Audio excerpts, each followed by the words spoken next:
And we're back again. This is BNN 247, the Black News Network, the real voice of Black USA, broadcasting live on this Sunday afternoon at 3:30 p.m. Last week, I was a little in a raw form. I said a few words that maybe I shouldn't have said, so I apologize if I offended anyone. So take that to the bank because I won't make that mistake again.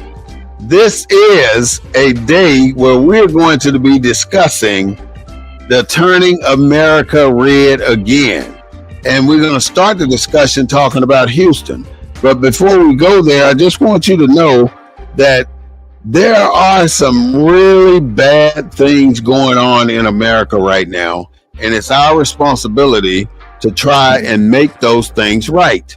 And the only way we're going to be able to do that is to get the information out to you, and we do that through BNN 247. You can be stuck on CNN or stuck on Fox News, but I guarantee you, you're not going to get the information that you need to get the way you're going to get it from BNN 247. So I'm asking you to please subscribe to our channel on YouTube, BNN 247. Your numbers count, and we really would hope to see you in this forum. You can dial us at the number that you see at any time, and we will address your concern and talk about how we need to move forward. But without further ado, I would love to introduce to some and present to others my co-host, the none only Mr. Claude Foster. Let's welcome him to BNN 247.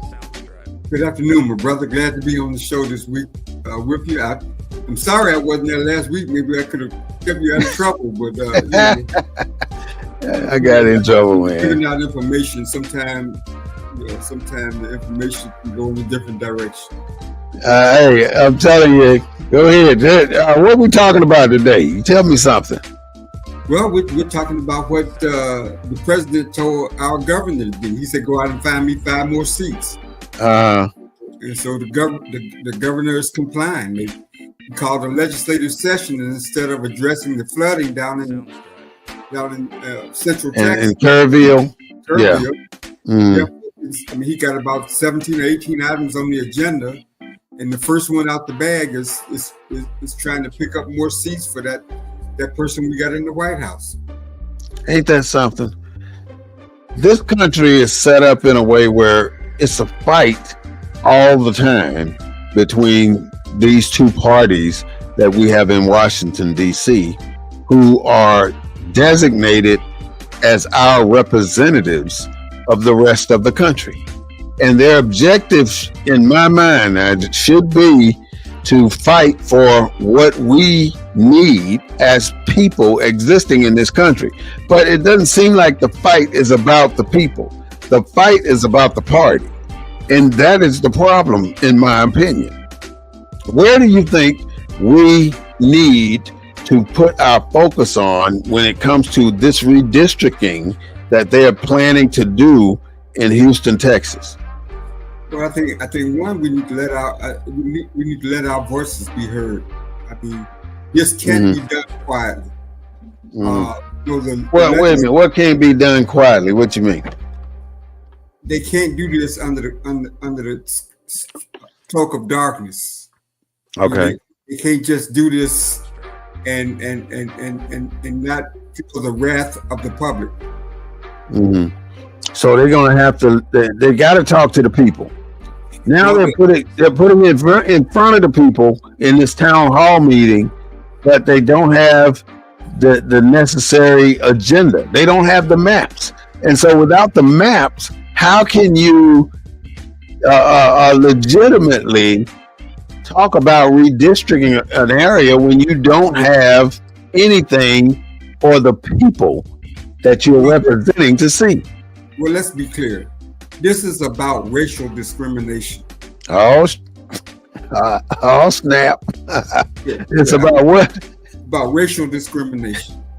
It's about discriminating against people that look like you and me and black and brown people. people of color. That's what it's about. And we need to let them know that we know that that's what this is about. This is not about partisanship. It's not about Republicans and Democrats. It's about the people that Texas has discriminated against ever since we've been in Texas. That's what the blacks and the Hispanics. Well, yeah, that's who they've been discriminating against. That's what this is about. And it started. Do you remember when everything started back here, when they started promoting this critical race theory thing and threatening the school teachers about teaching about our history in this country, about the prisoners of war that they held in bondage for over 400 years? Yeah, I mean, yeah. Now, Haiti was the one country that rebelled and won their independence. However, Haiti ended up bankrupting themselves as a result of that independence, because they had to pay the Spaniards up until a few years ago, maybe 10, 20 years ago. They were paying them every month for their freedom.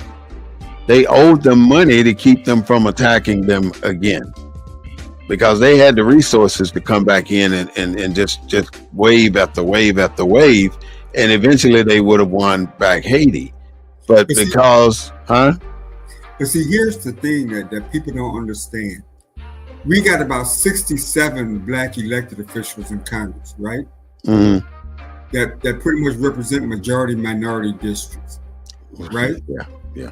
If Texas get away with this, then are all those non-black majority minority districts, are they at risk? Absolutely. They're going for Ohio next because they need some districts there. So any blue state is in trouble right now, because every blue state that's can give a Republican another notch in their belt will be challenged with this redistricting. And you got to understand what this is about.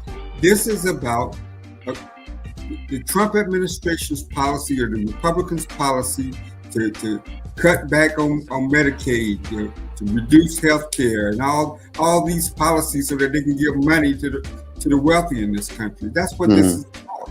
They need the votes to carry out that agenda. What they have been doing now is looking for votes on the backs of black and brown people. Now, you have an extensive background in politics because you've worked with quite a few politicians over the years. Is that correct? That's correct. Can you kind of break this down so I can understand it? Help me out. I'm trying to comprehend what we're talking about today, but I knew you were the subject matter expert here. So kind of help me to understand why we're in this position, and more specifically, why we're in this position in Houston with those 3 districts that they want to flip from red to blue. I mean, from blue to red. Well, I mean, we're here because the President of the United States, the Justice Department, told Texas to redraw its districts, because our districts, you can't have coalition districts. And what I mean by coalition districts is that you can't create districts that are majority black and majority brown. You know, if it's a majority black district, blacks got to be 50+1. You can't combine people to create a majority coalition district. And what they're using court cases in the past, and they've convinced the governor that they have the legality on their side now, because of a ruling in the 5th Circuit that basically said that coalition districts are not covered by Section 2 of the Voting Rights Act. So they're going to these districts that are not majority black districts. They are districts with Hispanics and blacks. Just like in Fort Worth, Hispanics and blacks, I think Hispanics make up the most of the people in the district, numbers wise. So you got the 33rd, you got the 18th, which is a traditional African American district. You got the 29th, which is a majority Hispanic district of about 70-some%. And then they have a sizable black population within that district. And then you have the 9th congressional district, which is represented by my Congressman, Al Green. That's a coalition district where there is no single majority minority in that district, but it's represented by an African American. So based on those previous court rulings, the Trump administration sent a letter to his patsy, Governor Abbott, and told Abbott to go out and find me 5 more seats so that I can fully implement my big, pretty, what do you call that bill? My big, beautiful bill? The big, beautiful bill, yeah. His BBB. And so that's really what this is all about.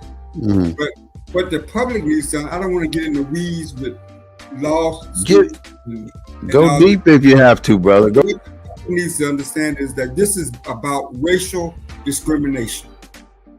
That's what the public needs to understand. And that needs to be the at the forefront of any discussion. It's about racial discrimination. It's about denying black and brown people a seat at the table so that we can impact the policies that this administration is trying to implement. Think about it. His big, beautiful bill passed by what? 1 vote? Yeah.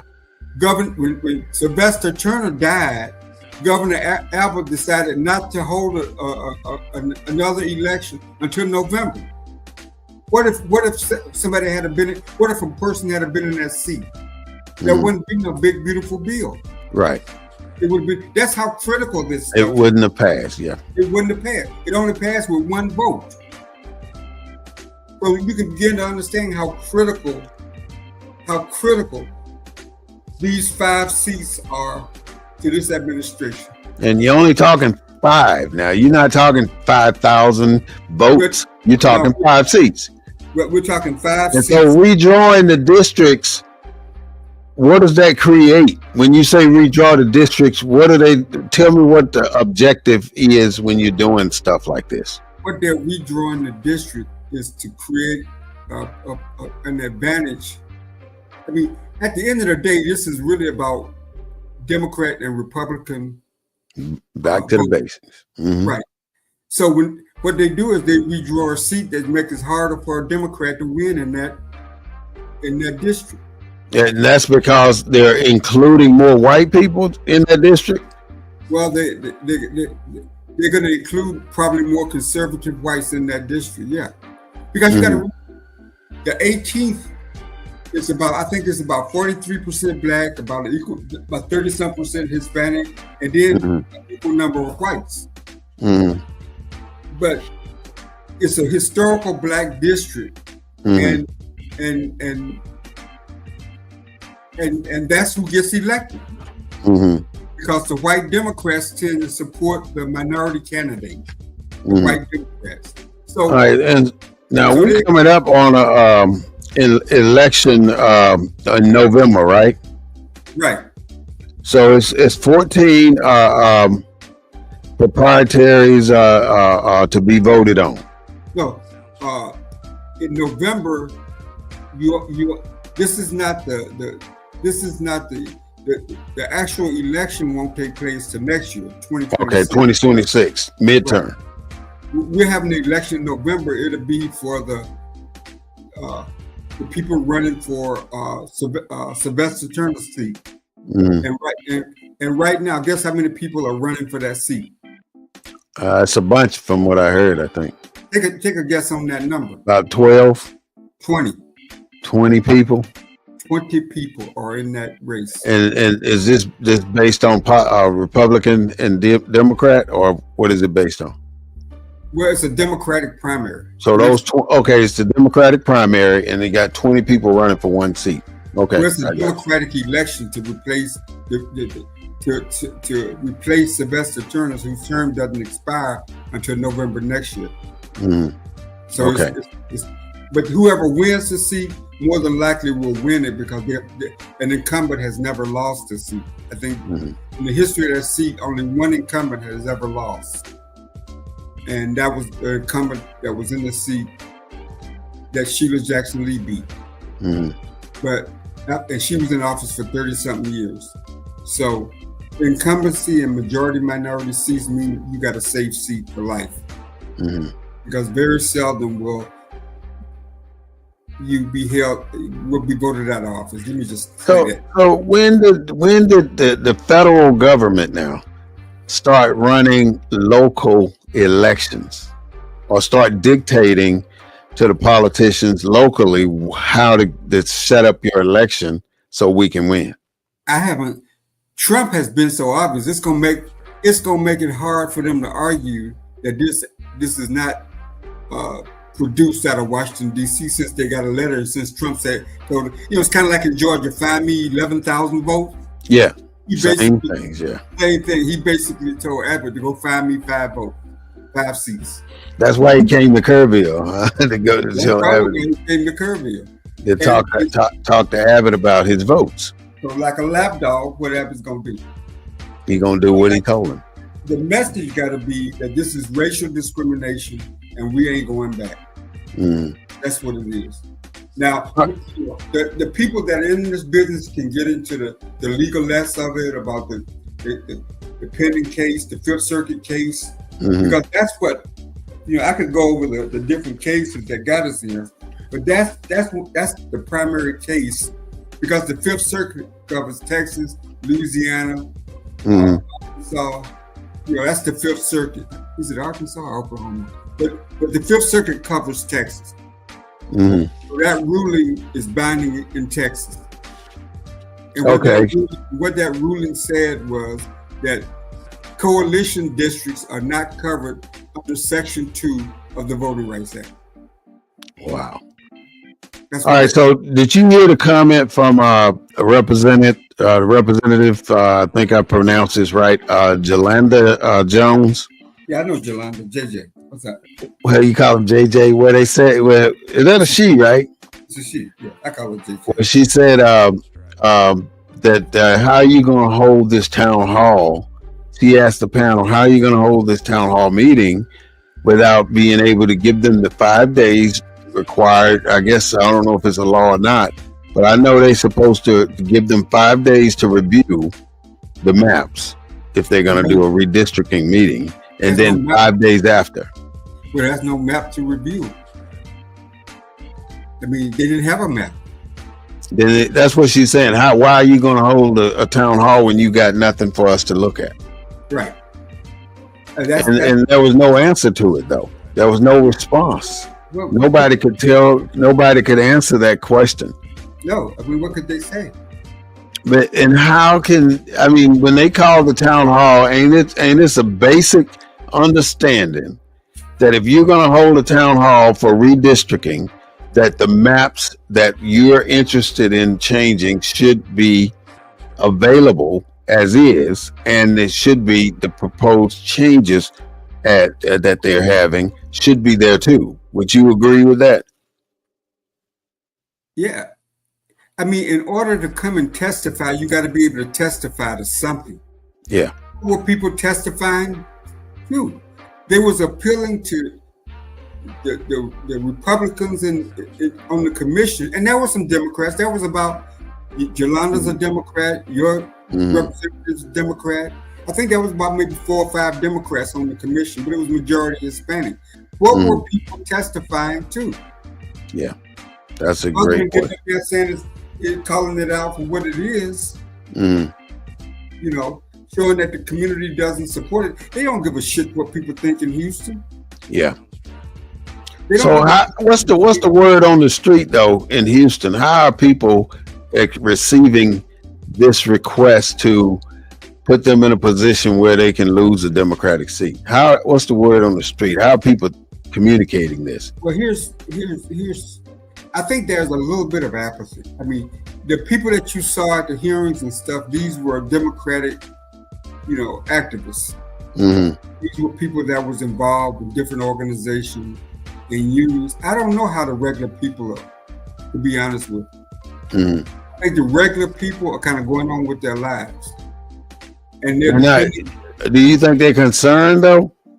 Well, I mean, there are people that are saying that the politicians, the city council members, all the people that are in political office ought to be speaking up. The council members, the county judges. Is it on the news in Houston? Because a lot of the local news channels. All the political people should be speaking up publicly about it. They shouldn't. No, but you're not getting that though. Don't seem like you're getting that. But you're not getting that. Right. All right. Let's pivot for a second, and then we'll come back. Okay. Okay. Did you see when Donald Trump and the what do you call him, the financial secretary, was walking in the building, in the federal building? So sad. Who was the black guy there? Tim Scott. Tim Scott. Why Tim Scott didn't have a helmet on? He didn't, did he? But he was looking like a lapdog or something. Well, the way he was just looking up at Donald Trump like, I love you. And then you see what Donald Trump, when he handed the guy that note. Here. He just threw him a piece of paper like you my flunky here. But when he gave him the paper back, he just threw it to him like he was a lapdog or something. Ain't that something? How can you degrade your personal self and your parents and their parents and your ancestry by allowing yourself to be subjected to a master? Because that's basically what it looked like, a slave and his master. Well, the fact that he was black skinned, but look at all the white lapdogs he got. He got tons of white lapdogs, a whole bunch of them. Yeah. And it's bad to us because Tim Scott looks like us. But we don't expect that from him. Yeah, it was a bad look. Wasn't that a bad look? Yeah, it was really bad. And the worst part about it was when he tried to talk to Mr. Powell about that paper, and he said that's from 5 years ago. That's an old building. That building's already done. And then Trump tried to lie and said, "Well, you got to factor in all the costs." It's all. He got the right words for every situation. Let him tell it. No matter what comes up, he can put a spin on every single thing. Look how he just brought up Barack Obama into a conversation that he was having. And he was saying, well, Barack Obama committed treason. Hey, where do you come up with this stuff from when you never heard it before? Look at me. And that's one of his favorite lines. You've never seen it before, or you never heard it before. And this is what it is. Say again, I didn't get that. The more he does stuff like that, the more you know that Jeffrey Epstein situation is for real. This is where it's going. His hands, his body, everything is all over that document. And they're trying their best to keep it. Well, but the thing is, Claude, you and I both know, and I know America knows, what these people were doing. And if you were friends with Epstein, you and I both know that they were involved with underage. That's in jail admitted it. The one that they've been meeting with. Oh, his fiance's wife, or the lady that was with him. Yeah. Now, what do you think they brought her in for? I can tell you what I think, and I'm going to tell you first. I think they brought her in to offer her a reason to shut up, because they didn't want her to reveal the information that she knows about Epstein, and she knows about the people that attended his functions. Yeah. She knows everybody. So I think they made her sign a non-disclosure agreement to maintain the information let's say for 10 years. Right. And then you can talk about it. But right now we're going to give you $5 million to shut up. Right. And she did it. I think she signed a non-disclosure agreement to not reveal that information because she knows. What you think? I think the way you think. I think that you're exactly right. I mean, it's as clear as this conversation. I mean, I think they want to shut her up. Yeah. I think they want to shut her up, and I think that I don't know whether Trump would ever pardon her because that would be too obvious. But what's to say he wouldn't do what Biden did on the way out the door? Biden said, "I will never pardon my son," and that's the first thing he did. Well, the last thing he did. But to save his ass, he pardoned his son on the way out the door, and I think that's not too far fetched. Keep your mouth shut, and Trump's on the way out the door. You'll get a pardon, and that'll be the end of it. So I really do feel that's why they brought her in, though, to get her to shut up. Yeah. But that's a situation in itself about these Epstein files, but we already know, and that's what bothers me the most. And I don't understand why a federal judge or somebody hadn't come forward and made, or even the Supreme Court, and made this absolute and said, "Hey, these files will now be reviewed without prejudice." They you gotta give them the files, and they gotta go through the review. And then whoever reviewed those files gotta reveal what they find. But we already know he's in there, and hundreds of people already know he's in there. Well, what got me, and maybe some of the listeners saw the same thing, and maybe somebody can call in and share some light, but they was taking a box of files into the prison. Where did those files come from? They took them into prison. Yeah. I think she had them. Why would she have the files in the prison? Her records, or maybe that was her. Doesn't make much sense.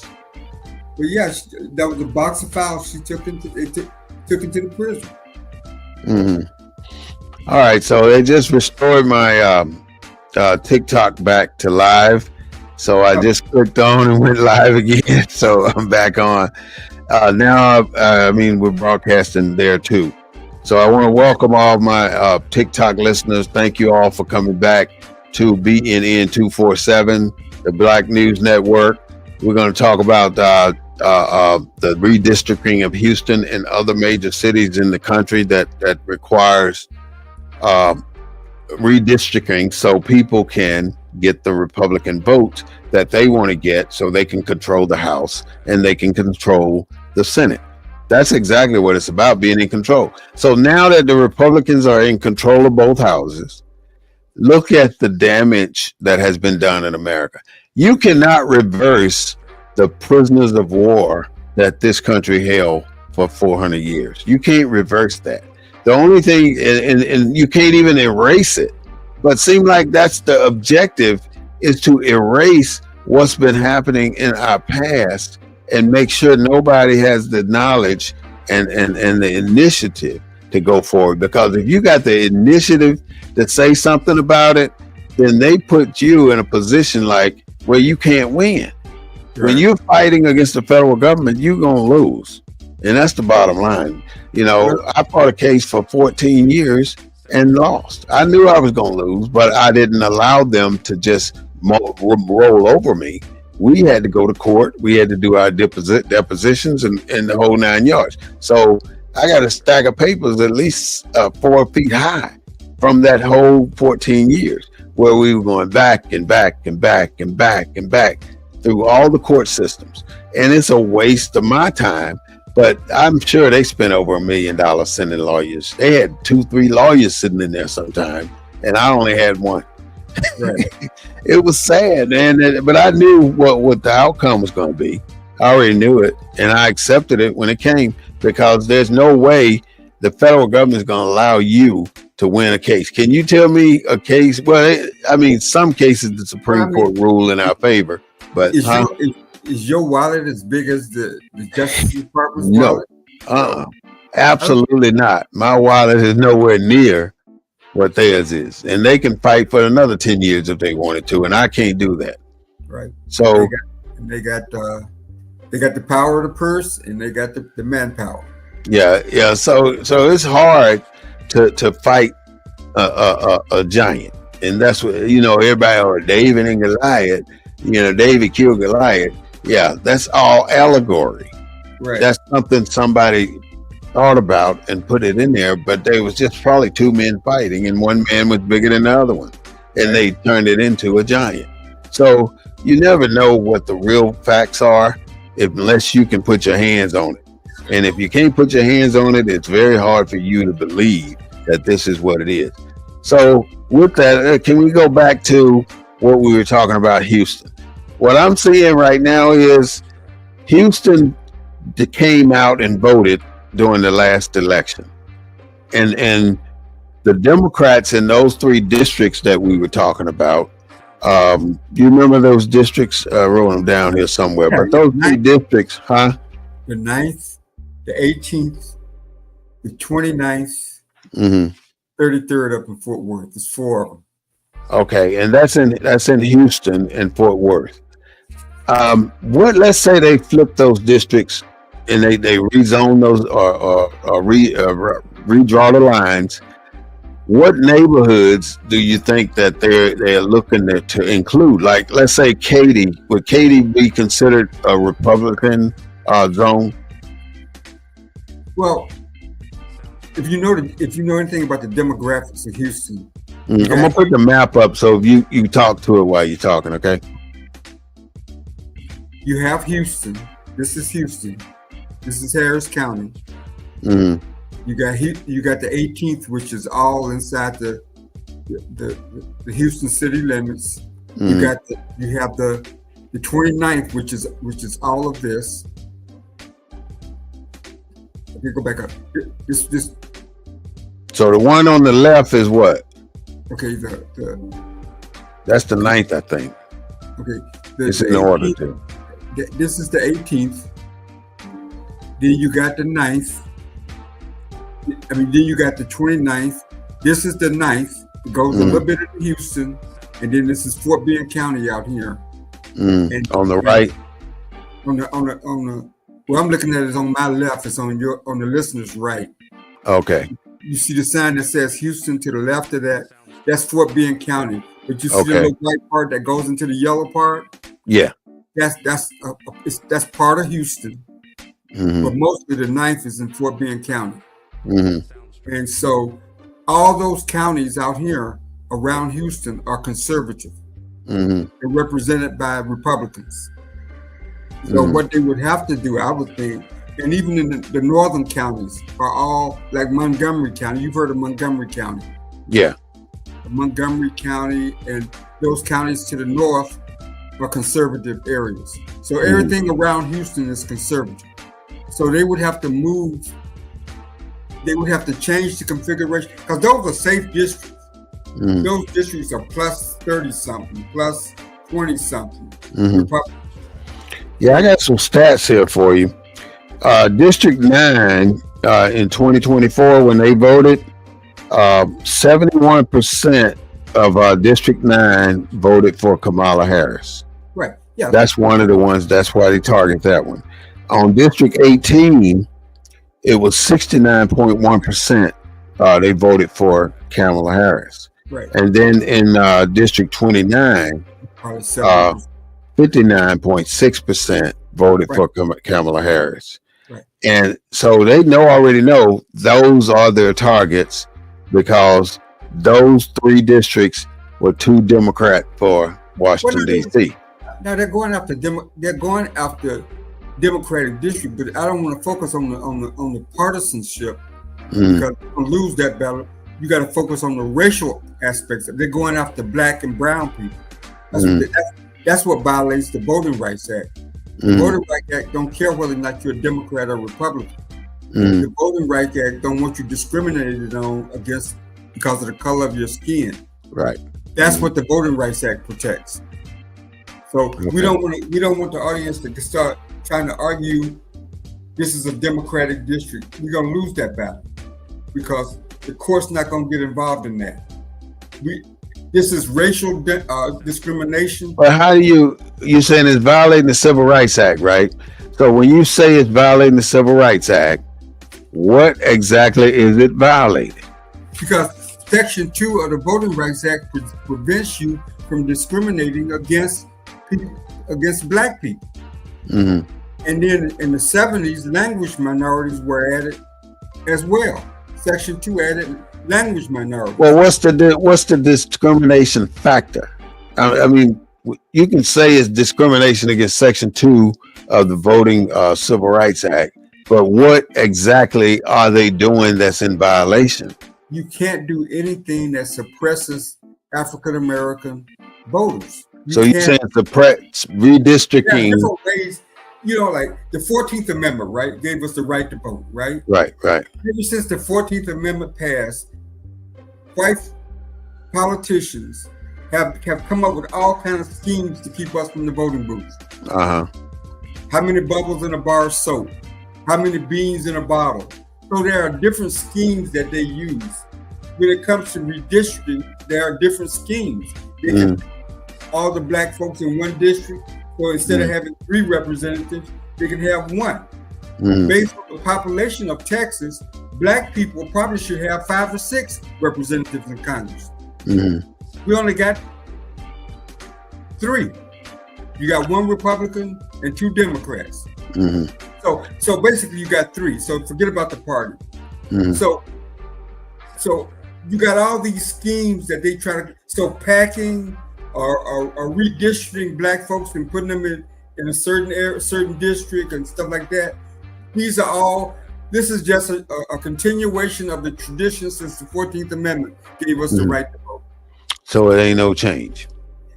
It's just a modern day different tactic. It's just a modern day version of earlier schemes, the denials, equal opportunity at the polls. And what I can get from that, Claude, is that we have always thought that these laws, these acts that have been passed in our favor have been passed to give us a equal or better playing field. But none of these acts have given us this equal or better playing field. It hasn't given us what we need in order to excel. And what I mean is, we're expecting them, the white people, to give us something to equalize the field, to put us on an equal scale in our society. Nobody would give your opponent an edge. And that's what we're asking, or that's what these acts have done, tried to give us an edge. But the edge is not an edge, it's an illusion of an edge. I would argue that they haven't tried to give us an edge. They have tried to level the playing field so that we would have equal opportunity for whatever it was, to compete, to work, to play in sports, whatever that was before us, that we had equal opportunity, equal access. What gerrymandering does is take away that access, that equal access. If Alabama just got 2 congressional districts because the Supreme Court ruled that what Alabama did, because Alabama don't have a large black Hispanic population. So in Alabama, they don't have to worry about coalition districts. It's enough of us in Alabama and Mississippi, or it was in Alabama, to create 2 black districts. So now Alabama has 2 majority black districts. However, only one of them is a black district. The other one is just an opportunity district that a black person won. So there's still only 1 black district in Alabama. But the other one was written in such a way to give us an opportunity to pick that up. So yeah, that's what this is about. It's about opportunity. It's about a continuation of what this country has always done, to try to deny us equal opportunity in this country. No, we don't have to guess how many beans there are in a jar no more. Right. We're attacking all the black folks in one district while you pick up so that you can pick up seats is illegal. It should be illegal. But what the court is saying, what Trump administration and what the maps are probably going to do, because it ain't based on race. They said when they redistricted before that race was not the primary factor, right? So the maps that we got now ain't illegal. So why are you trying to change it? If not, but for partisan advantage. But look how obvious this is. Like what you say, this racist move. This is so blatant, and it's almost like I walk up to another black man and just slap him in the face and say, "Hey, can you get me a cup of coffee?" Well, let me explain it to you this way. When you was growing up in Mississippi, and I was growing up in Alabama, before we got black people on the city council, we didn't have paved streets. We didn't have street lights. We didn't have certain things, right? We had to get people that look like us on council, in the state house, and other levels of government, so that we could acquire those kind of things, right? Same thing at the federal level. They're trying to take away some of those gains, and they need more white folks to do it. This is about racial discrimination, and that's what the public needs to stand. And we need to stand up holistically, whether you're in San Antonio, whether you're in Corpus Christi, wherever you are, and call a spade a spade. Whether you're in Chicago, don't even matter. You need to be on the phone, letting them legislators know that our communities are not going to tolerate this kind of discrimination. So 2025. That's what our elected officials need to be saying. They need to be calling out the racists. This is pure racism. What you're saying, Claude, is that our people need to start calling into our representatives and telling them that what they're doing right now is not acceptable and that we're not going to stand for it. But if we say we're not going to stand for it, what are we going to do when we don't stand for it? We got to do something. If we say we're not going to stand for you making this change to our district, we saying this to the congressman. First what we need to do, we need to call every elected official that look like us and say, you got the public platform. Your council member got a public platform. So apathy is not an option. At no level. You got to get in. The people that need to be calling out racism for what it is our elected officials at all levels that look like us. There's so many of them that we haven't heard from. They need to be standing up and be heard. They need to be finding a camera and getting on CNN and getting on all these different news networks. They even need to be getting on BNN 247, telling us what are they doing to help stop this stupidity going on in our government. Now I can, Al Green has called it out. I mean, there are some, but there are plenty of council members who haven't spoken out publicly. There are plenty of county commissioners that haven't spoken out publicly. There are plenty of politicians. There are plenty of school board members. There are plenty of black politicians at every level that we haven't heard from. We need to stand up and be heard. Because like I say, we can get into the minutiae, but like I say, we've been fighting racism since the 14th Amendment was passed.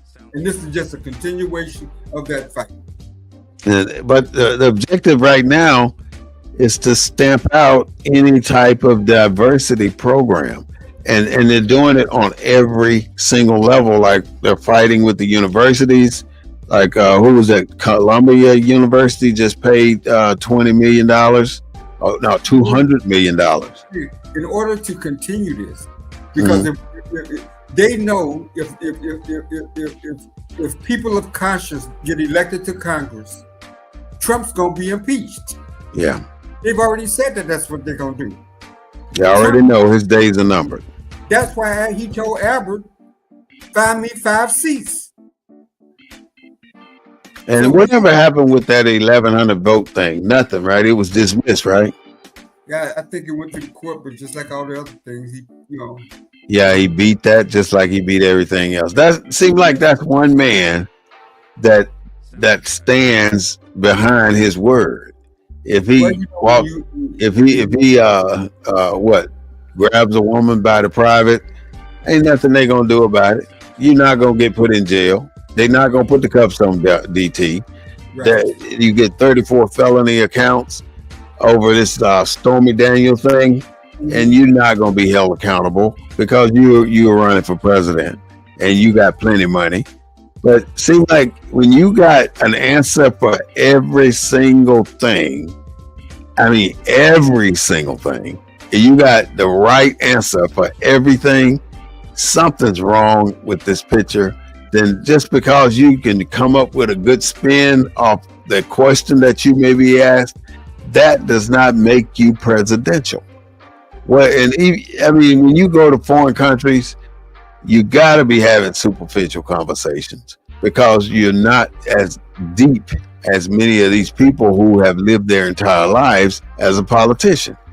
So where is it that you get the assumption that everything you say is right? Because it's not. If humans make mistakes. Now, this is something that I was thinking about too, Clark. We got all this stuff going on, but then you got these babies dying on the Gaza Strip because they won't let the food trucks through. There's hundreds of trucks that's been lined up for months, not months, but for back and forth, but they don't let them in to feed the people. In the USA, this is the sad part. The USA sends money to Israel for Israel to give that same money to a private vigilante contractor to go out and distribute food. And when they're out there distributing the food, if the crowd gets a little rowdy, they open fire on the crowd. That is what's happening with the U.S. money funding this here group. This is what they're doing. That creates an issue where we're directly involved with funding the starvation of the kids and wives and families on the Gaza Strip. You know, in this day and time, we throw away so much food in America that it's a damn shame that over there on the Gaza Strip, with food surrounding them by the billions of tons, that these poor babies are dying. This is a human life that's dying over food when there's plenty food to be had. That is a political move, a war move, and it should be prosecuted as such. Well, you're looking at, I think part of the problem is, one, that these people are brown people, they're not white people that are starving. So I think that has something to do with it. And then you look at the administration now, and you look at the sensitivity of the folks in public office that oversee both the programming and the policy. And then you look at the head of that government, and I think people are not surprised at what's going on in Gaza. That these people, their kids are being allowed to die on the street for lack of food in the 21st century.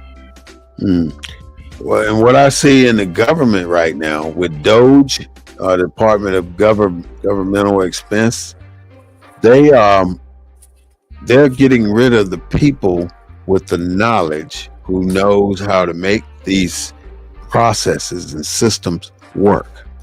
In other words, they know how to get the trucks through. They know how to prepare the food. They know everything about processing these situations. But these are the people that have been targeted to get out of the government. And if they don't get out on their own, then the president has the right to dictate how many people you're going to have on your staff, starting with the Department of Education. There was nothing he could do with that other than tear it apart. And right now he's put the head, one of the wrestling, I don't know which one, executives in charge of this education thing that they're cutting. And now half of the education force is gone. The knowledge base. Huh? Yeah, it's, and that's going, I mean, that elections have consequences. And you know, they stole the election. They're trying to steal the nuts and bolts of political power, because Congress decides budgets. Congress decides how money is spent, not the president. Congress approves budgets and stuff like that. And that's why they're trying so hard. So what is the purpose of us protesting? I mean, I'm still trying to get it in my brain. How are we going to react to this attempt to redistrict those 3 districts in Houston and another one in Fort Worth, I would assume? So I think we have to understand what this is all about and what's at stake. I think people need to understand, one, that it's discrimination in its purest form. It's a continuation of all the efforts to suppress and marginalize people of color since the passage of the 14th Amendment. That's what people need to understand. And they need to pick up the phone, call their elected representatives. They need to demand that their elected representatives speak up and speak out. And it may come to pass that black people and brown people got to hit the street again. But we got to understand what this is about. This is about racial discrimination in the form not unlike the forms of the past. And, you know, the faster a car goes, right, the harder it is to stop. Yeah. We've allowed this car to pick up speed. You know, when they first introduced critical race theory, we should have hit the damn roof and went off with everything we have to stop it right there. But no, we allowed them to turn critical race theory into law. And now the school teachers or anybody else that taught history were not allowed to even speak about history. Well, I'll give you another point.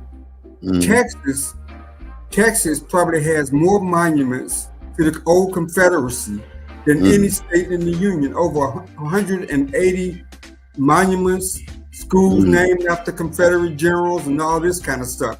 Texas leads the nation in those types of monuments to the past. The Confederacy lost the war. You got black kids going to schools named after Robert E. Lee. Yet you can't teach critical race theory. Yeah, and especially because they're going to want to know what's the name of our school. Why is it that name? Why is it a Confederate general name on the panel of our school? They want to know. So the bottom line is right now Same thing about electing people. Why you think these school boards try to keep certain groups off the school boards? Like I say, Texas leads the country. It's either number one or number two in the number of Confederate monuments and school names and etc. You got a college named after a Confederate general. I think of the name of it. But we don't talk about that. Those institutionalized, ingrained in Texas soil. It's not only here. How many world leaders are you hearing speaking out against Gaza? Unless they're not airing it here in America, but I'm sure if there was a country saying that what you're doing over there, Mr. Putin, you're wrong, and what in Israel, when Netanyahu, when we decide that we're going to support the oppressor in this whole situation, we are staking our ground and letting the world know that we don't give a damn about anybody that ain't white. And that's what it boils down to, because these people are considered brown people over there, and nobody wants to take responsibility for what's actually happening. How come nobody can put a stop to what they're doing? Now, granted, I already know they attacked Israel. That's like a fly attacking you, and you take out your fly squad and you squash that fly. And that's what's happening here. They're squashing every single thing that's being presented into them as if it's a dynamic change or a better principle of doing something for somebody.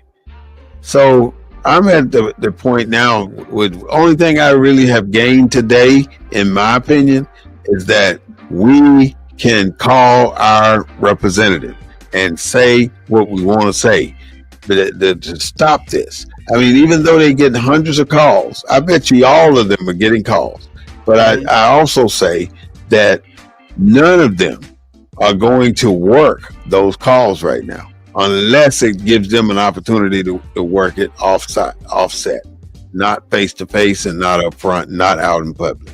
They're not going to have that opportunity to work that case like that. So I don't know how to. one thing people can do, they can go to the they can register to Texas to testify virtually. The Texas Senate Redistricting Committee hearing is going to be tomorrow at July 28, 2025 at 3:00 p.m. But if you're at work or something, this is the town hall. This is a committee hearing. Okay. But if you you can submit written comments to senate.texas.gov/redistricting committee / So so you can go there and you can submit your comments, submit your comments so that they can hear from you and let them know that this is about racial discrimination and Texas. We're better than that, Texas. Can you give me that what was that, a webpage? Okay, go to senate.texas.gov/redistricting committee, all one word. Redistricting comment, comment, COMMENT / So that's https://senate.texas.gov/redistricting committee / And so the redistricting committee is responsible for any change that they may make. This is the Senate. Remember, any bills that are passed, any plan has to be approved by the Senate and the House, just like any other bill. So the House just had their committee meetings this weekend. So now the Senate getting ready to have their committee meetings. And we have 2 African Americans in the Senate. Boris Miles and the senator up in Dallas. What's his name? Royce West. Those 2 senators. He's the minister up north. Okay. Yeah. So that's one thing people can do immediately. And tonight, while you're relaxing, go in there, make your comments, and so that they can hear from as many Texans as need be. But just be sure to call a spade a spade. To call a spade a spade. All right. So the state legislative plan is to redraw congressional districts. That's their plan. They're going to redraw them. We don't know what they're going to. We don't know whether they. Like I say, in 2003, they took out 11 Democrats. How many are they going to take out this time? The reason for this redistricting is to black out blacks and Latino voters, or to convert them over to what they want. Otherwise, they're moving it around some so they don't get comfortable going to the one spot because they figure somebody gonna cheat. And if you're a cheater or whatever, you're paranoid every day. And by you being, there's different ways they can dilute the black vote. Other than they can split these districts up. They can do any number. They can put more white voters, but they also run the risk of making some of their more conservative districts more vulnerable. Making them more okay. Yeah. So, but I don't think they care about that. Trump told them what they need to do, and I don't think they're thinking about the consequences. They're just doing it. Trump said, "Give me 5. I want 5 seats, Texas." He gonna get them too. The Department of Justice said that this is a district war, and that it's unconstitutional, and it's based on race, just like you said, making it racial. Yeah. So it's something that's going to have to happen in the office, because these people are really doing something that's making the world or the country look like it doesn't know how to run a country. So for the same reasons, we formed this country called the United States of America. It's happening now. The same principles of things. And we're going through it. And all we got to do is just survive. That's the major thing that we need to do. And the one way you can do that is just start growing your garden or doing something that you like doing. But we've talked about with the Turning America Red again, and in Houston, and we're reaching our time limit. So I want Mr. Claude to go ahead and summarize all the information that we're passing on to our listeners today at BNN 247, and basically give us your final statement. Well, thank you, brother. But my final statement would be for people to understand one thing about this redistricting. If they don't understand any of the complexities of redistricting, they don't understand Section 2 of the Voting Rights Act, they don't understand the 14th Amendment and all the devices that were used to keep us as far away from the full meaning of the 14th Amendment as they can accomplish. Mm-hmm. Remember one thing: call your elected official and have them make a public stand. Call a press conference. Be heard. Mm-hmm. Stand up against this racial gerrymandering. Number 2, call it for what it is. It's racial discrimination in the most basic form of racial discrimination. If you can think about racial discrimination throughout history, mm-hmm. this is the same thing. And number 3, if you can attend those hearings tomorrow, and if you could post that up on the screen, the Senate information, so our listeners would know where to go.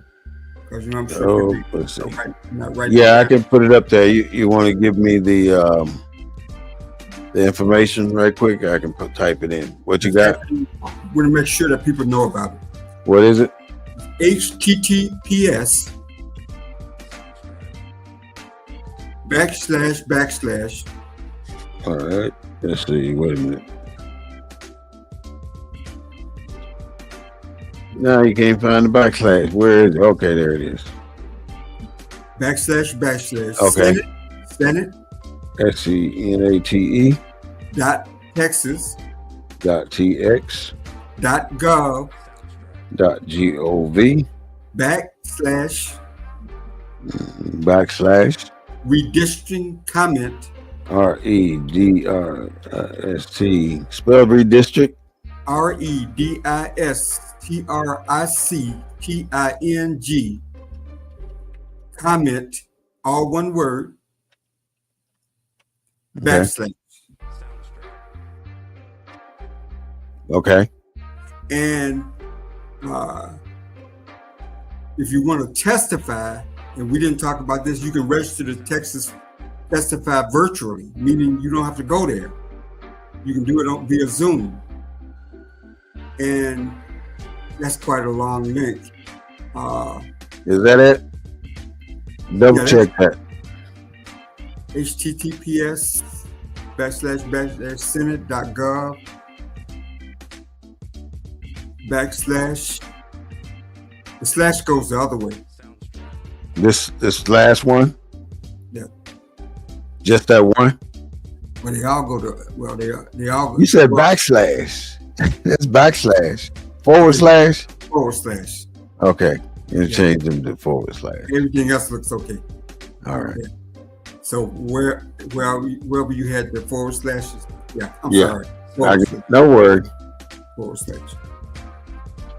And the Texas Senate District Committee hearings are going to be for the East Texas and Harris County region, and they're Monday, July 28, 2025 at 3:00 p.m.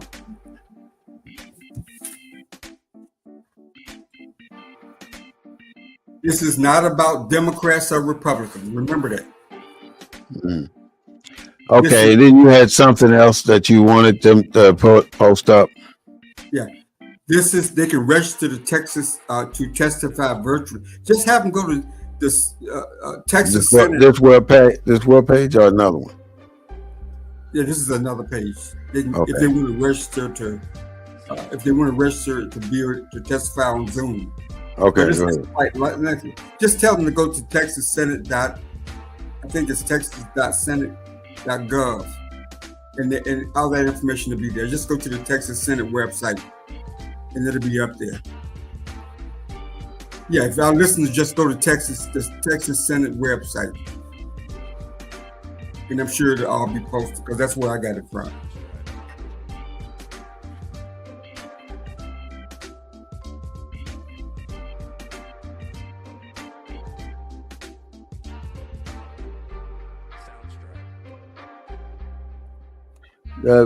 WEBSITE.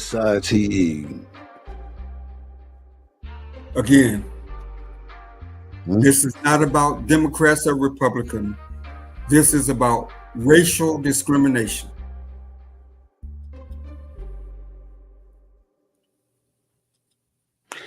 All right, there you have it. I'm sorry for the delay in my communication. I was trying to get that information in. I don't know if I got that second one. But like he said, go to the Texas Senate webpage and you can find that information. But Claude, I want to say thank you. Did you have any other comments you wanted to put in before we proceed to close? Oh no, this is our moment. This is our moment to stand up. This is our civil rights moment. That the battle is never won. As long as we are in this country, the battle will always be a fight. It's going to be a fight. You're always going to find somebody trying to take away some of the freedoms that we have. And of those freedoms, voting is probably up to it's one of the main ones in our form of government. And even all right, Claude, thank you so much. I want to say thank you to Mr. Claude Foster, one of our the co-host of BNN 247. For coming in here doing a splendid job at bringing the information to us and allowing us to listen to his logic behind the way the redistricting in Houston, turning it red again or keeping it the color it is, blue, is happening over there. Hopefully it's going to stay where it is, but I want to just say thank you so much, and I'm glad to see you back, and you're looking good, my brother. Keep that beard going, look great. I will see you soon, Claude. We're going to keep it moving, all right? All right, brother. All right, take care. All right, that was Claude Foster, our co-host for BNN 247, coming in with his commentary and helping us to get through understanding why this is happening in Houston. He's a Houston native, a Houston resident. Not a native, but he lived there now for a long, long time. And he comes into our show and helps us to get through a topic. This is a good one for him, and he did what and everybody else would want him to do. He gave us information we could use. So thank you so much, Mr. Foster. Before I go, I wanted to just go through a couple of things. Critical race theory was really the first indicator that what's happening in this country was anti-Black and anti-Hispanic or Latino. So what I'm saying now is this has been a progressive movement to systematically set us up for failure. So what would give them the gumption to think that we as a people and citizens in this country needed to be set up for failure? Obviously, they're thinking that we as a people have moved too far, too fast. Not only Black people, but Hispanic as well. So the systems that they create have been designed to bring us back. In other words, get back in your place. We're going to put you out of your place. You are uppity, you know what. So our objective, or their objective, is to put us back in our place. And because we are all moving forward at an extremely fast rate, they are coming up with ways to bring us back. How do we deal with a country that set policy to limit access to the normal people, the normal citizens of America? Not only are they going to hurt Black people, but more especially white people. If you're a poor white person, and when I say poor, you're making under $150,000 a year, that's poor. I'm sorry to say, in America, $150,000 a year is poor, because you are not going to get to that elitist status that you're striving for at 150. So my suggestion is understand who you are, understand where you are, and what you're going to have to do to get where you want to go. And voting Republican does not get you there. Many, many, many Black people and Hispanics decided to vote Republican. Now, don't get me twisted here. I'm not saying being a Democrat is the way to go, because they suck too. They're no different than the Republicans. However, the things that the Democrats do are quite different from what the Republicans do. The Republicans go on a rampage to put you back in your place. And it's working right now, because we have been apathetic about locking in the things that we have achieved and moving to the next level. We have allowed these things that we have accomplished in America to go away, to be there with loopholes, to be there with the door open. In other words, they're coming right in and wiping it out like it ain't nothing. They took 34 items out of the African American Museum in Washington, D.C. And why is it that they got to go in there and take these items out? And these are authentic items, like a letter from Frederick Douglass that was written has been removed from the African American Museum. The Harriet Tubman photo has been removed. Now, I said 34 items, not one item, not two, 34. And nobody is saying a doggone thing. And that is where I get excited. You know, I'm okay today. I took my meds. So what I'm saying is, these items that are happening here in this country, these are jump out of your seat and grab somebody, because it's not what we need to be seeing right now. And you are, and I'm adding myself to the pod too. You're sitting down like none of this exists, and like nobody can change what they're doing. We can't change it by not getting involved. We are not going to change it. Just the other day, I sent out an email and I asked some individuals to join me on a committee to meet once a month, where we can discuss, number one, reparations.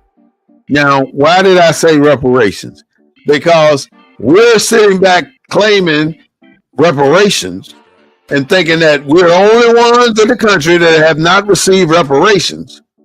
But we have not taken the initiative to complete this study that our federal government has failed to do. Why haven't we put one together, a committee, to study reparations, really study reparations, and put the facts on paper and put it in a document and submit that document? Because if we have nothing to submit, which we don't have a doggone thing to submit, what are we going to say if the federal government decide, okay, we're interested in reparations? What information can you push forward to tell us what direction to go in? Nothing. That's the problem. We as a people won't pull in one direction. We got too many people that are up in the politics that will not say a word about reparations or say a word about that study. And we have the power to set up that committee and figure out what is required for our people. How do we determine who's entitled? We don't even know who's entitled. Nobody knows, because nobody has taken the time to put it together and push forward the document. Now, how hard is it to do that? In every major city, somebody black has been unalived. in a horrible way. And because of that, we should have the ability and the power to pull together at least 10 black men, 10 black men out of a population of 1 million. Can we pull 10 black men out of a population of 1 million that can come together and go to City Hall and request an audience with the mayor of that city and find out why that mayor has allowed the police chief to create an atmosphere where they have the authority to do what they're doing to our people? Why can't we put a committee together to document something and then demand the answers? 10 people in every city. Oh, you're thinking about the Black Panthers. That's what you're thinking about. How the federal government systematically removed 37 offices of the Black Panthers from cities. We're sitting back watching all this stuff unfold in front of our very eyes. And not one of us with the power now, you got to have the power. Not one of us with the power has taken the time to step forward and start preaching about it or talking about it or trying to set the standard about it. It is not hard to do. All it takes is conversation. And why can't we conversate? We can find with the conversation, somebody will evolve into a recorder. They will record the information. Somebody will evolve as the spokesperson for that group.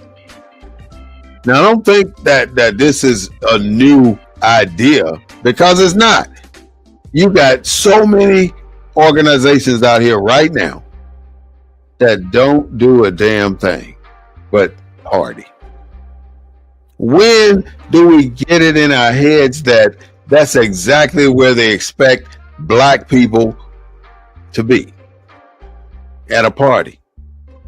You know, I like to party myself, just like anybody else. But all I'm saying is more to it than that. If you were that one out there, every time you see him, you're popping your fan and you're doing your step and kicking your boot and doing all this good stuff, why aren't you that same one organizing your little dance troupe to fight what's happening in America on behalf of your people?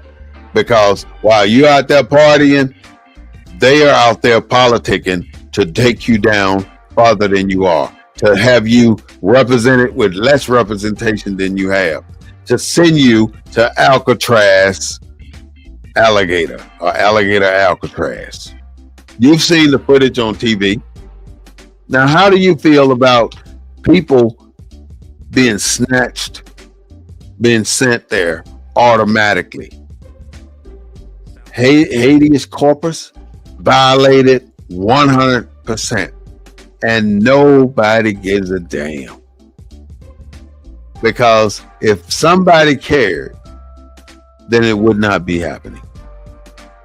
How is it so easy for America to get rid of people? How come every Republican that got something to say on national television want to mention Joe Biden?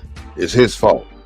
Every single thing that's wrong in this country is not Joe Biden's fault. I'm not saying he's not at blame for something, but everything is not his fault. And now here comes Obama with treason. How can you be this rudimental or this childish to be presenting a whole country on that level? You're a playground level right now, the way you're acting. We ought to be better than that. I think we ought to be better than that.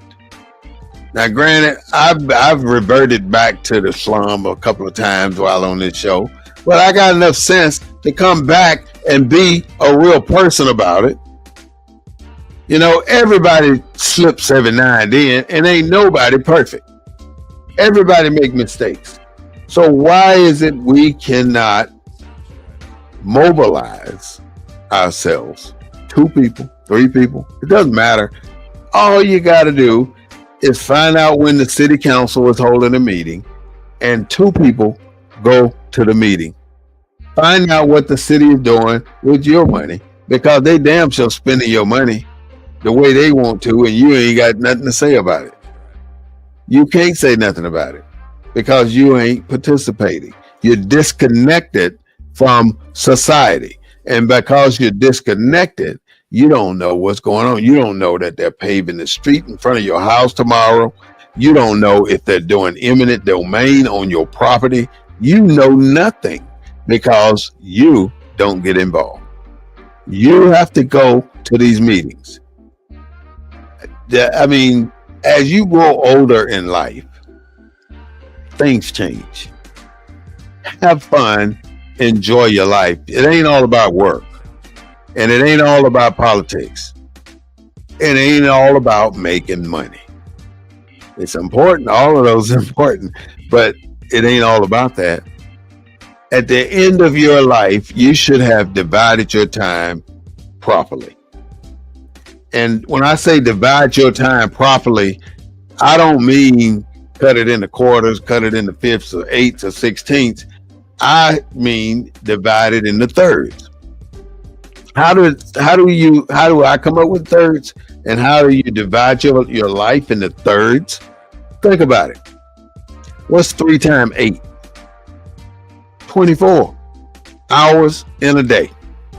It's emblematical, right? You take 8 hours for what?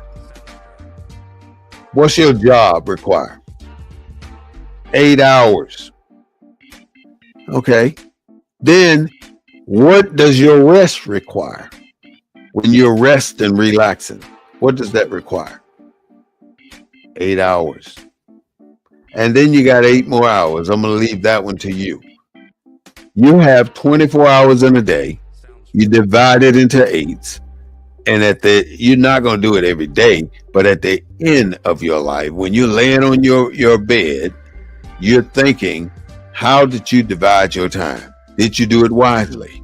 Or did you spend 2/3 of your life working and 1/3 of your life resting?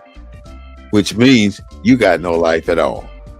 You just wasted whatever years you lived because you did not divide your time wisely. So this is something that we as Black people have to learn how to manage. It's more than just going to work every day. It's more to it than that. There's family. I know a friend of mine, when you get to have a family reunion for over 60 years, you're on to something. That has to be recognized as a national thing because not very many families can say they got 1 year, which is my family, or 2 years at a family reunion. Now, that does not mean we have not met on an annual basis for the last 30 years, which we have, but that was not on the level of a family reunion.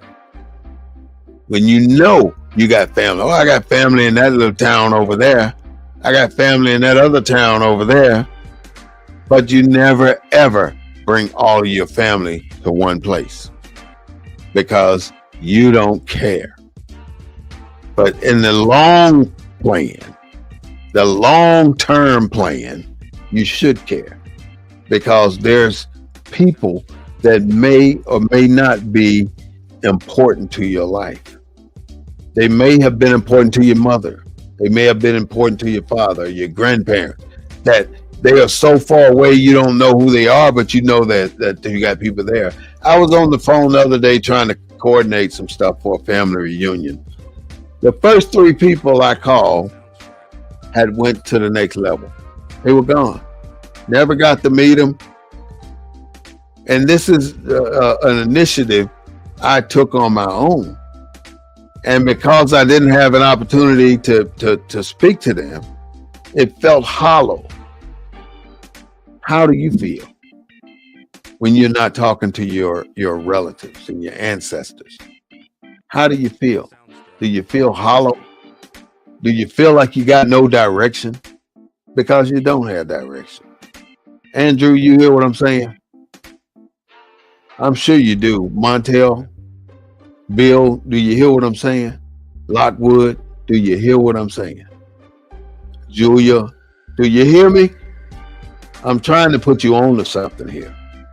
Even though you may not be the one coordinating it, you can be the one that's thinking about it and putting a bug in somebody in your family's ear, and they may take the bug and run with it.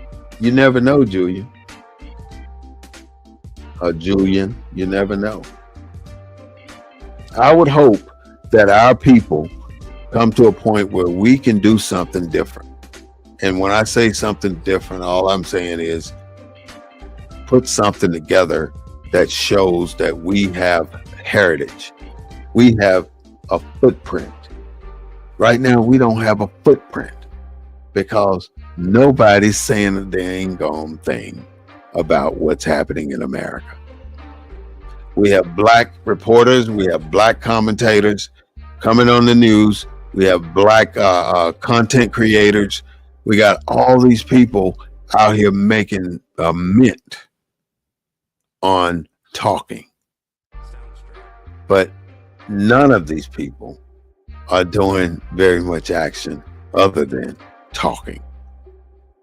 You know, if you're in your 60s and you don't have 20, 30, 25, 30 years of public service under your belt, then you ain't done what you're supposed to do.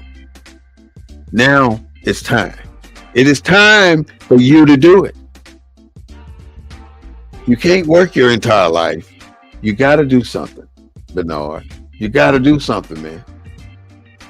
You cannot just go to work, come home, eat dinner, go to bed, get up, go to work, come home, eat dinner, go to bed. Go walk the dog, do something. But don't just sit there. We have a culture that we have not cultivated. We have not dug our roots in deep enough. They can uplift us and kick us out of this country with no problem because nobody says a dangum thing about who we are and where we are in this country. All I'm asking you to do is to tell America that this is where we would like to be. And if you can tell America that this is where we want to be as a people, we are not identified as a people. And that is where we fall short every single time. That is why we can be taken to the levels we're taken to by the government. That's why they put us in these positions and we can do nothing about it because we are not together and we are exactly where they expect us to be, where they expect us to be. And it's not going to change unless we make that move. You got to make that move, baby. Now, if you're old enough, you know what that song is about because there is a song. Make that move. That's what we got to do. I mean, you got to stand up. You got to say something. You got to be about it because right now we are not being about it. It ain't, well, some of us are. It's not enough of us being about it. And all the people that scroll all the time on social media, why won't you do something? If you're not going to a community block party, if you're not going to your neighborhood association meetings, if you're not going to your police meetings that's held once a month, because the police does that, by the way, in every city.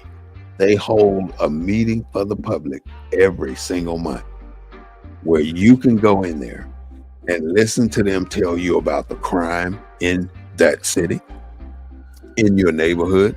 You have what they call a safety officer that will come to you or your organization or your meeting and tell you exactly what's happening in the police force and how they're managing your area. They'll tell you and they are there for you. But if you're not being actively involved, then you're nothing to nobody. See, think about it. It's so easy for you to discard a person you don't know. It's easy to discard a person you don't know. Let the police know who you are, and then what? Oh, that's Warren J right there. You know, I know him. Take the handcuffs off of him. I know him. Put your gun back in your holster. I know this guy. Even though he was speeding, give him a ticket and let him go. Somebody know you, but nobody knows you because you are invisible. And you're invisible because you are not placing yourself in the right circles. There are circles in this land. And when you stick to the circle that you're in right now, you're limiting yourself to exposure, and exposure keeps you alive. I'm saying good exposure, not bad exposure. So you stick with that little circle that you live in, that you party in, that you do this in, and the whole world exists around you. You think everything is hunky-dory because this is the circle I'm in right now. Then you need to wake up. You need to wake up because that is not where it's at. Now, I can sit here and talk as long as I want to because I can do that. And what I talk about is us and how we can change the trajectory of our people. And if the police never know your neighborhood, they never know who you are, and you've never known a police officer to shoot a person that they know. They don't know you. And they don't know you because you're so separate. You're the stock. You're like the cows in the pasture. You just go out there and pick one. Let's butcher that one. And that's exactly what they do. We're going to butcher that one right there. That's the one we want on the table tonight. And you put them on the table and you have a great meal. They don't lose no sleep because you're just like a cow that they're pulling out the pasture. You're in this mix with all these black people, all these Hispanics. They don't care. There's nothing about you that's important to them. So they discard you as a person. You don't look like a person to them. You look like an object that they can put in as a number. That's all you are. That's why they tell you when you go to prison, your name ain't Walt Smith. Your name is 013758958996. That's who you are. You're a number. And if your number is not known, then you don't win the lotto. You know that. You play the numbers all the time. You see what happens when your number is not known. You don't win. You lose every single time. Your number, you as an individual, need to get known. And how are you going to get known not going to these meetings, Julian? How are you going to get known? Don't nobody know you. So it's easy for me to discard you when I don't know you. You go to the city hall because you need a paper sign. You go up to the counter and they discard you because they don't know you. Go in there and introduce yourself and say you're just there observing. You're just there to learn the process. I want to know what this office does. Go to City Hall, figure this stuff out, put your face in front of theirs, and you talk to them. Go get to know your police chief. Shake his hand, let him know who you are and where you are, because one day you might need it. You never know. Who is your mayor for your city? Nobody wants to run for mayor. I ain't running for mayor. Nobody want to run for city council. I ain't running for city council. I ain't sitting up in there. So you already putting yourself in a position not to make a difference. You're not going to make a difference if you don't get involved. You got to get involved, my friend. You got to get involved. You got to get involved. Why do you think these people go into this House of Representatives? They go into the Senate and they stay there. Look at Mitch McConnell. He knows the value of that office. You can be the neighborhood secretary for your neighborhood. You could be the neighborhood parliamentarian for your neighborhood. You could be the neighborhood Tyler for your neighborhood. There's so much you can do as an individual. You got to take a piece of your time and dedicate it to knowing what's going on around you. You might live in an apartment complex. Who owns that apartment complex? Who's responsible for updating the fire extinguishers in this apartment complex? Mine been expired for 3 years now. So what I'm saying is, you have a responsibility, people. My people, I have a responsibility. You have a responsibility too. My responsibility is right behind that screen you're looking at, because you can go in that screen right now and you can find 300 plus hours of me talking to you about you and what we need to be doing. I don't know the answers. All I do know is that we got to do more than what we're doing. I know that. I know that I see hundreds of black men not doing a daggum thing. I see hundreds of us not doing anything, going to work every day, going home, but not getting involved because I ain't got time for that mess. That sounds macho and smart, but it makes you look really stupid when you're saying you ain't got time to vote and you ain't got time to get into your neighborhood politics, who makes decisions on about that pothole sitting out in front of your house that's been there for the last 10 years. That's who make the decisions. The people sitting on your council, your city council, they're making decisions for you. They make the decisions to go get a fire truck if you need one. They make decisions to fill that pothole if it needs to be filled. But if they don't know about it and they don't know you, why would they come over on your street and fix something? They don't give a damn about you. You know, it's all about who you know sometimes. And it ain't about getting over.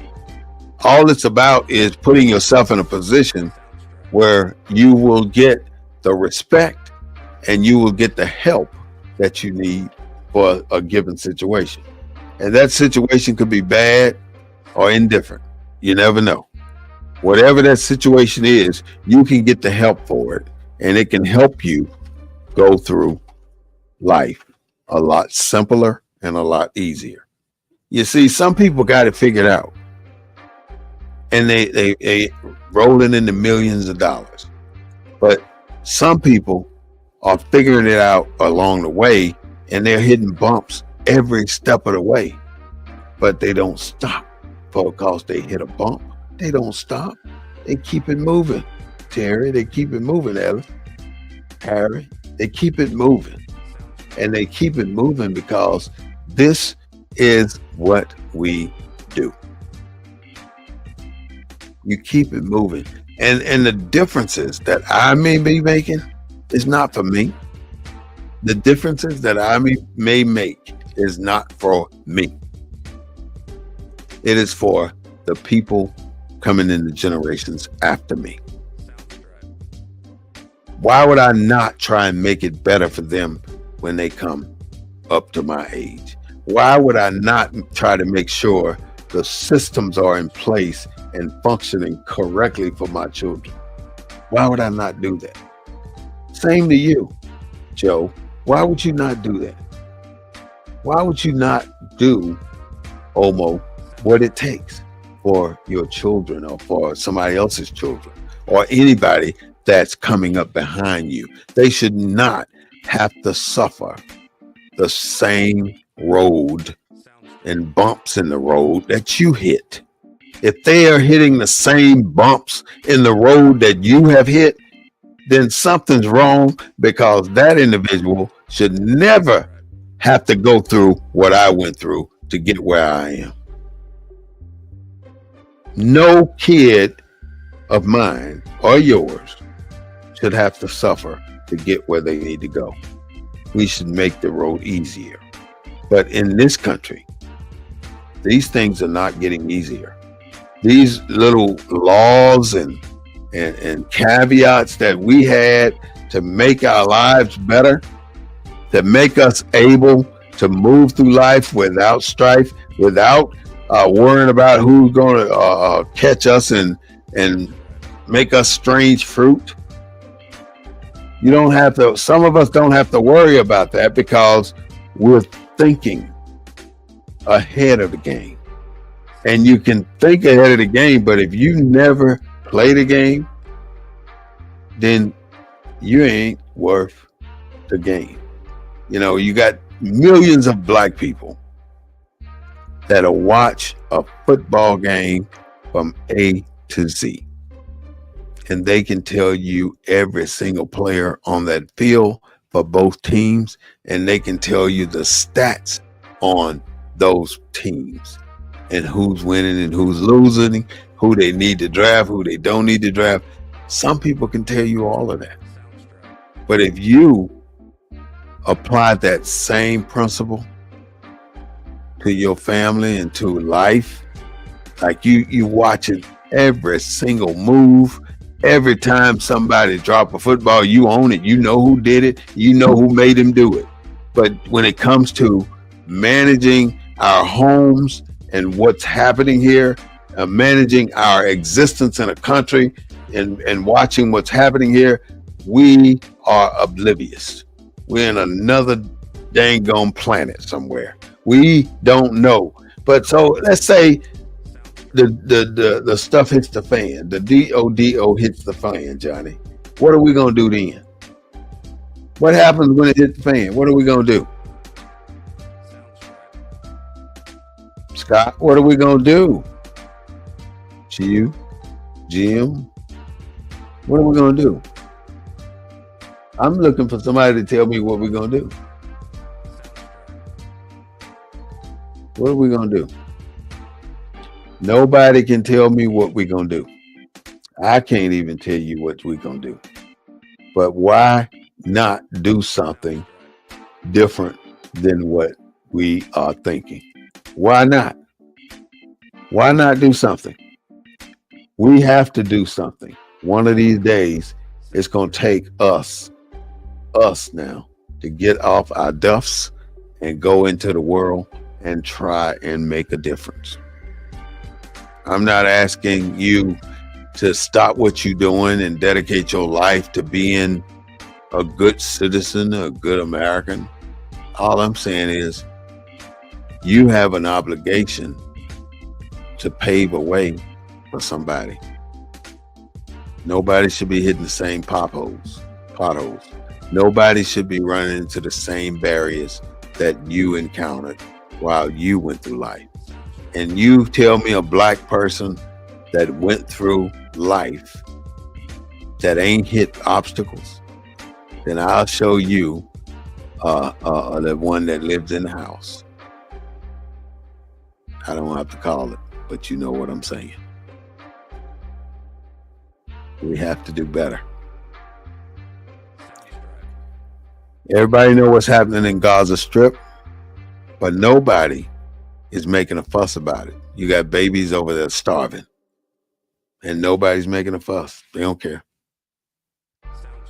America's giving money to people, our tax money to people that's supposed to be over there working on the food crisis.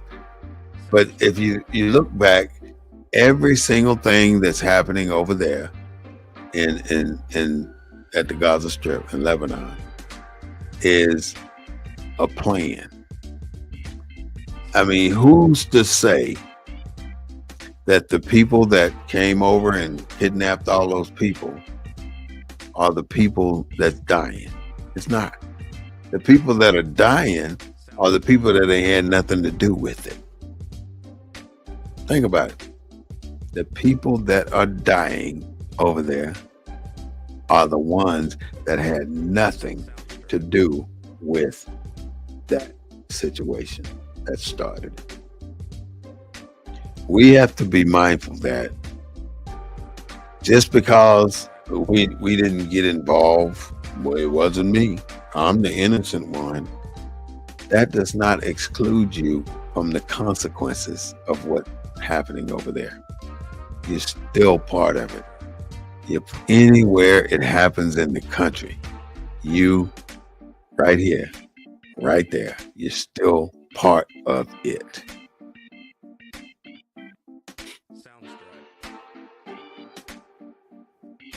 We have our election coming up in 2026, midterms. At midterms, you have an opportunity to make a difference. But how are you going to make that difference if you have not taken the time? If you have not taken the time to register to vote. And you know, everybody wants to say voting is so simple and so stupid, and I ain't got time for it. But you really got nothing else. You got nothing else but your vote. That's all you got. Use your vote. You got time right now to start your registration. If you are not registered to vote and you don't have a voter's card in your possession, raise your hand. Raise your hand. Owen, you know some people that need to get their voter registration card. Ask anybody in your circle, do they have their voter registration?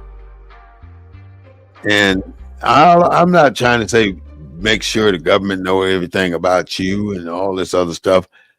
If you want to help, you want to help now. That's all it needs is your vote. That's how you help. Vote. Got to have those elections. When you win an election, and if you're a corrupt individual, the first thing, what do you say? You waved at Melvin. Yes, I did. When you win an election, what you do is you want to increase your executive power.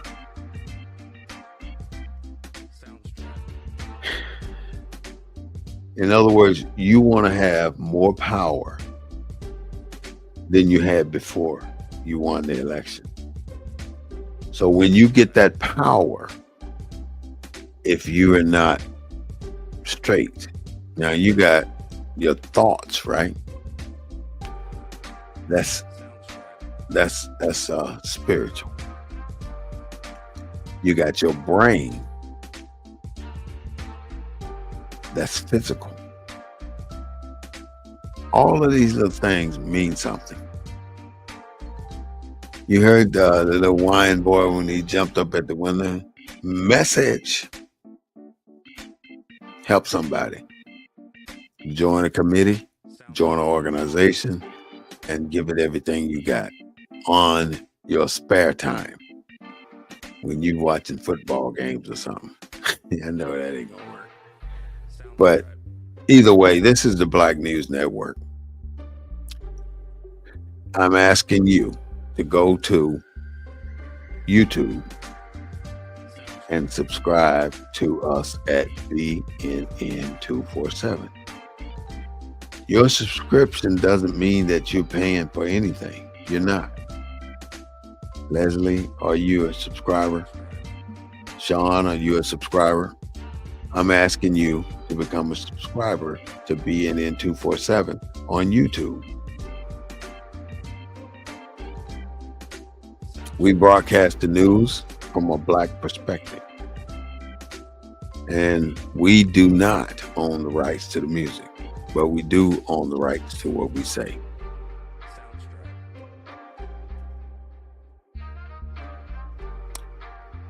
You got to get rid of, let's say the president got in there, the first thing he did was start to fire people. So you're getting rid of the people who know how everything in that government works. You're setting yourself up for success. Because you don't want it to work like it's supposed to work. You want it to just work. So that's what you do. And then when something break, you're going to blame somebody else that did it. Today's discussion was about turning America red again in Houston, Texas. But I don't want you to forget about the people in Kerrville. Say a prayer for them, because they went through some devastation, a lot of loss.